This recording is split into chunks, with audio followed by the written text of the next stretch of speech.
Welcome, everyone, to this episode of GRC and Me.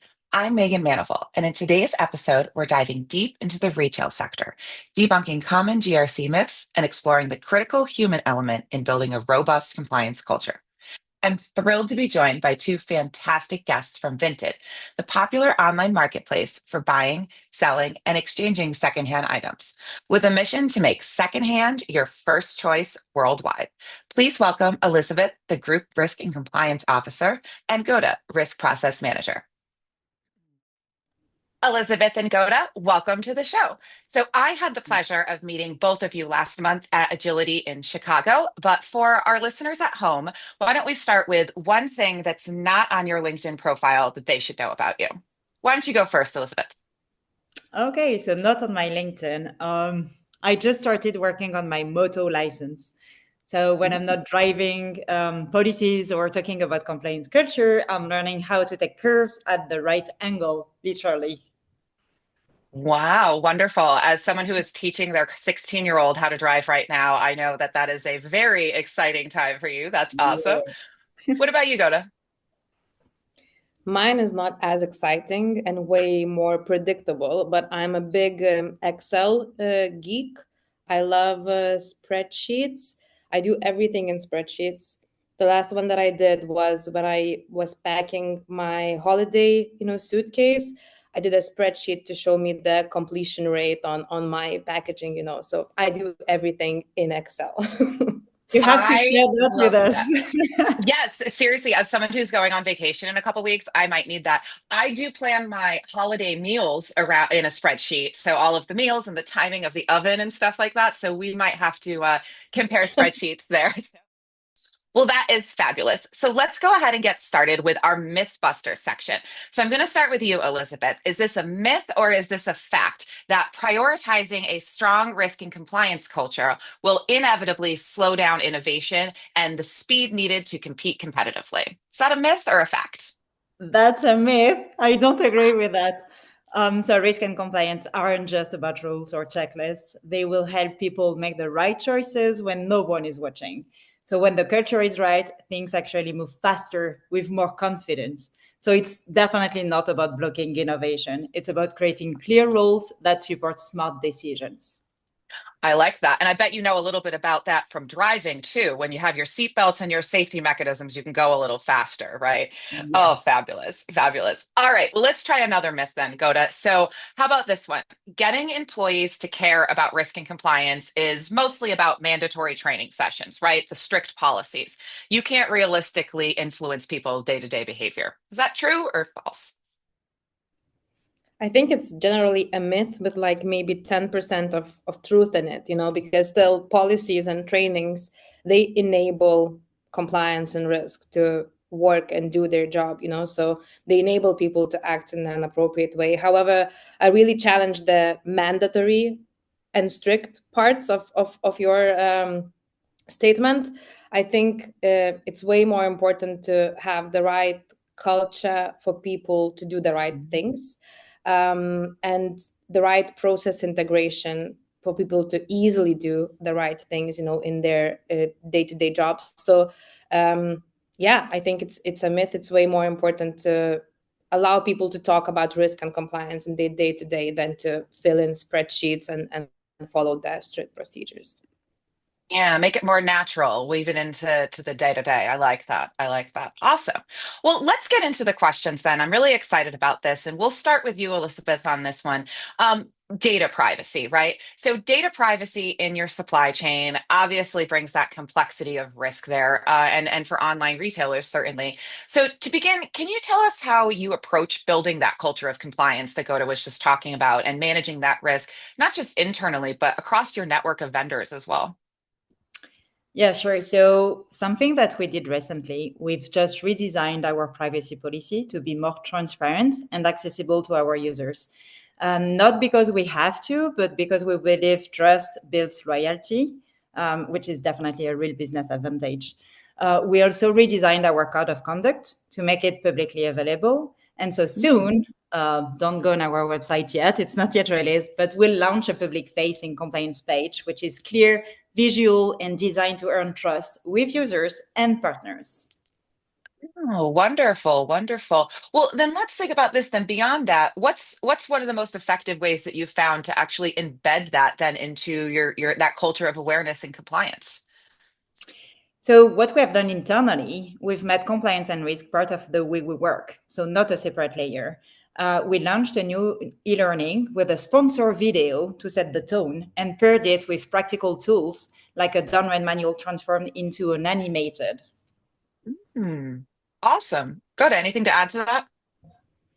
Yeah, I think besides trainings, it's also very important for us as an organization that we are constantly seeking feedback from our stakeholders. We Mm. really try to collaborate in many ways with the people who will then need to create the culture, because we are just two of us doing our things.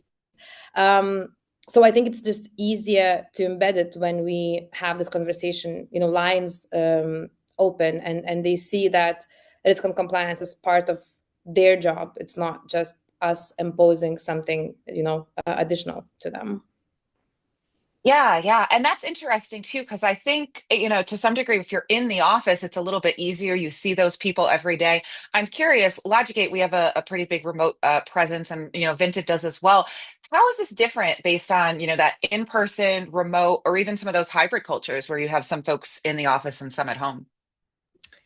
So I will start. I'm almost fully remote. So I'm home. I'm working from home. So definitely the culture doesn't spread on its own. It's not a myth. So it needs to be intentional.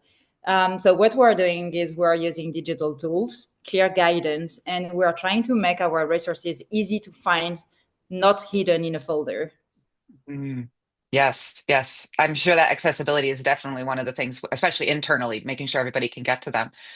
Go, do you have anything to add to that? Yeah, I think just adding on the difference, like before COVID, when we were like 100% in person environment, I used to do my risk workshops, 100% in person. I had everyone in the room, and it was kind of easier to workshop together, think together, because you see those people and you actually can have them engaged for at least like 45 minutes of an effective workshop. With remote culture, it's way harder to get people engaged, because whenever they feel like something is irrelevant, they start looking at their Slack messages or emails, which doesn't happen that much in person because there's more accountability. So I feel like the tooling, as Elisabeth said, and like finding the right tools for increasing the engagement is very important. Like, I'm not only talking about GRC tools like Logicate, but also about like some collaboration tools like whiteboard tools and so on that allow you to involve people more while they're live on your camera. That's a really great point. And I know personally, when I was back in my cybersecurity role, one of the things we were working on was that training and specifically phishing training at the time. But can you give me an example then of a GRC training, any topic really, that you found that genuinely engaging or impactful with your users? Because I think, sometimes you kind of mentioned it there, it becomes almost like a check the box activity, like, oh, we have to do this as part of onboarding, for example. But do you have any examples like that of a really good one, maybe? So, the new e-learning that we released on compliance is a really good example because we asked one of our executive member to start with a short video, which is definitely setting a human and relatable tone right from the beginning. And then we completely refreshed our privacy also e-learning with a test at the beginning, meaning if you are good, you do not have to follow like 30 minutes training. You just go directly to the key takeaway and you have like real situation in simple language. So I think this is one of the way where you can have people really feeling empowered and engaged into your training.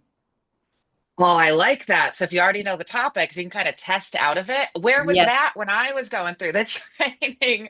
Oh, wow, that's wonderful. And Goda, I see you nodding along. Anything to add to Yeah, that? because it was exactly my thoughts when I saw the new privacy trading. I was like, finally, someone did this in an easy way so that I don't need to waste 2 hours of my time on repeating the information that I already know. So I think, yeah, that was really great. And I hope that we will have more trainings like that. I think another thing that is really impactful and engaging is just doing really targeted training for targeted groups of people. Like Mm. in risk management, we recently changed our risk assessment methodology, and currently I have like around 15 different training sessions with different teams around the topic. And every time I do it, it's a bit different because I try to ensure that it's relevant for the specific team. I use the examples that are relevant for them. We go through the assessment criteria that are most relevant for them and so on. So I feel like this keeps them a little bit more on their toes because they understand it's what they work with, it's their daily work, and not something completely out of their scope. Yeah, you got to make it relevant to them, make them care about it to get the point across there. Wow. Well, that's really wonderful. I think we all should take a page out of Vinted's book, excuse me, there for training. Well, wonderful. Well, let's shift a little bit because I want to talk a little bit more about sort of the industry where you're at, and particularly with the marketplace sector that you guys are in there. What are some of the biggest blind spots that you're seeing out there, and it varies by industry. So I'm interested to hear specifically about some of those where you are, both maybe by industry, by location. What are some of those blind spots? Elisabeth, do you want to start? Yeah, so one of the biggest I have is about regulations. So I will be fully transparent and honest. We don't know all the laws that apply to us. I'm sorry, Yeah. I have to say it loudly. We don't know the one that apply today, and even less that are the one that are coming tomorrow. We're operating, as you said, across multiple countries and in a fast evolving areas like AI and sustainability. So we know the main regulations, but every country will apply rule differently or slightly differently. So that is where it gets complex. But on the good side of it, we're improving our monitoring and we're adding controls into our processes. So not just to track the laws, but to apply them. So the goal will not be to be 100% compliant or 100% perfect because no one can do that, right? But it's to be ready and able to adapt. So what we're doing and our purpose is really to build the mechanisms to stay ahead, not just to catch up. Yeah. Yeah. No, that's a great point too. And especially as companies expand globally, different areas, different regions, to your point, right? There could be something that you're unaware of. And I'm curious then, how are you measuring that as you're going through and looking at some of that? And then maybe it's not just the regulation, but really the impact on your organization and your culture. So what we have done last year, it was beginning of 2024, we launched a survey to assess how knowledgeable and empowered our employees feel when it comes to compliance. We asked really simple questions, such as, do you know where to find policies? Do you know who we are or who to contact? I would be transparent, we were quite surprised by some of the answers. So it showed that we definitely needed more visibility. But after the survey, people started to reach out to us. So honestly, that was already a win because the culture started to spread, right? So now we are trying to track engagement with the training and the feedback to the training that we have. That's wonderful. Yeah, just making them aware of who to go to can make such a difference. Goda, anything you'd like to add to that? I think generally, Megan, to answer your first question on blind spots, I think measuring the impact and measuring the culture overall is like one big blind spot in the GRC as an industry, because it's quite hard to measure these things as they're very often like soft things that you cannot really measure.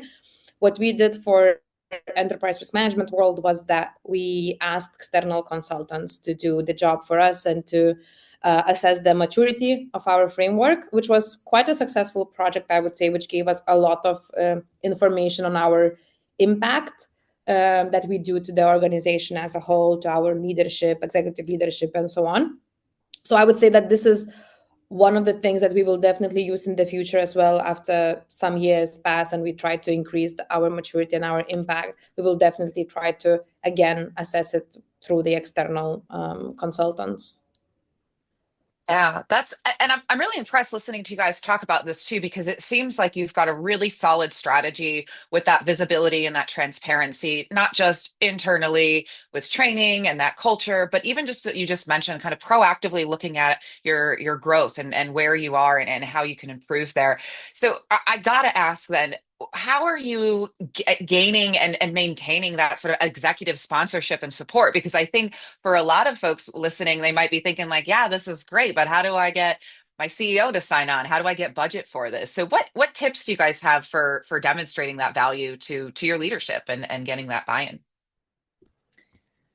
So maybe the main point I would share on this one is on our strategy. So when we started, to create that department on compliance and risk 2 years and something ago, we started to build our strategy, vision, mission, etc. And right from the beginning, we involved the top management, not Mm. necessarily all of them, but the main ones. So they felt really empowered. They had the possibility to comment. They had the possibility to ask questions. So they were not just informed. And when your leadership says that the GRC is a business enabler, and they are invited to shape our direction, then the sponsorship become kind of natural, right? Mm. And the second thing that we have done is we are sharing regular updates with them. So with the success story, not just the issues, and also a huge annual report with some metrics and KPIs. So this also help us to ask for resources, whatever it's human resources or budgets, because they know directly where we are going. And we're also sharing the maturity assessment on a regular basis. So we are updating it so they see where we are going, what is good, what is area of improvement. So this is how they feel empowered. Wow, wow. That level of transparency, I'm sure, is very much appreciated. And Goda, I know you mentioned a little bit of the maturity there as well. How does that play into it when we're talking about some of that ownership and in there? I think it's one of the key things for evolving in terms of maturities is to have that ownership in terms of like top management and the key people. In our case, as Elisabeth said, we try to involve them as much as possible. But also, I think for GRC, it's very important, and it's coming back to your first myth that you shared with us, about creating complexity and slowing down the organization. We need to convince our leadership about this every day, almost. Like Elisabeth, correct me if I'm wrong, but we constantly get this feedback of, why are you doing this? Will this like slow us down? And so it's very important for us to constantly show them that we are like trying to solve problems and not creating additional ones for them to think about. And I think we are doing that through just ensuring that whatever we do comes from some kind of a problem solution situation. It's not just a Yes. box ticking that we need to do something, but we are trying to ensure that if we implement a new process, a new whatever committee, a new KPI on the organization, that it's because it will solve some kind of a problem to someone, including our leadership. I think that's one of the great ways to show them that we're there to help them, not to stop them in a way. Yeah, yeah, absolutely. When everybody's involved, there's more of that, coming to the table of a holistic solution there and really having that ownership. Well, I gotta say, listening to y'all talk, it makes me a lot more comfortable wanting to shop on Vinted, certainly, and that's really part of it, right? Is building that customer trust. And so, but frankly, I mean, that can be challenging, and it sounds like you guys have a really solid approach to it. So, for those listening at home, maybe what are some like a couple of those more human-centric GRC practices that organizations should prioritize? Because that's really at the end of the day what we're talking about here, right? Is that human connection going on beyond technology. So what advice do you guys have for them?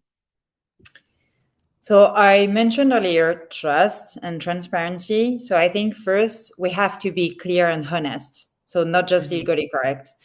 And the second tips is more like we have to be consistent. So people and our users will trust us when our actions will match our words. So that's kind Mhm. of my key takeaway here.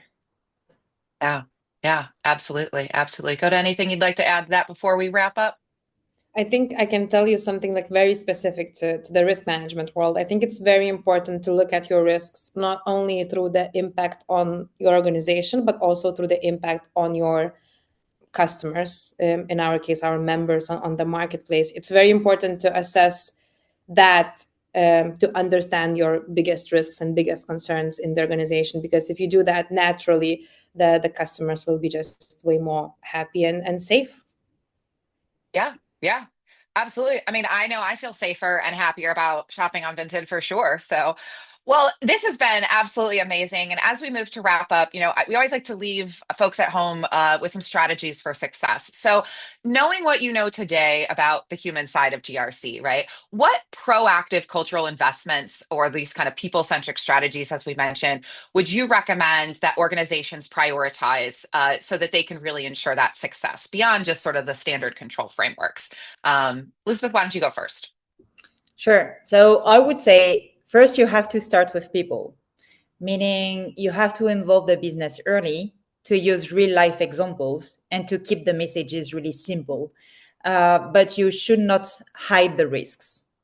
Mm. Second one, you should invest in storytelling, celebrate the wins, not just the mistakes. And finally, and I already mentioned it, but build trust. Culture grows when people feel safe to ask questions and raise concerns. So when the culture is right, compliance becomes part of how we work, not an obstacle. Oh, absolutely. And Goda, what advice do you have for our listeners at home?